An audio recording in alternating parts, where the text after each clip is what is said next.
Hello guys, আসসালামু আলাইকুম।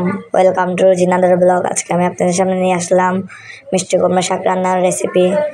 আপনারা প্রথমে চুলাতে শাক ছেড়ে দেবেন।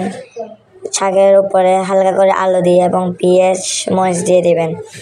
পেঁয়াজ মরিচ দেওয়ার পর প্রথমে হলুদ দেবেন 1 চামচ এবং 1 চামচ মরিচ দিবেন, আবার 1 চামচ মশলা দিবেন, এরপর 1 চামচ লবণ দেবেন।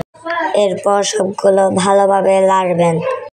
এগুলো ভালোভাবে লাড়ার পর 1 গ্লাস পরিমাণ আপনি পানি দিবেন। পানি দেওয়ার পরে এগুলো আবার ভালোভাবে মিক্স করে নেবেন। হালকা পানি দিয়ে দিবেন। পানি দেওয়ার পরে কিছুক্ষণ অপেক্ষা করবেন, এগুলো সিদ্ধ হয়ে যাবে।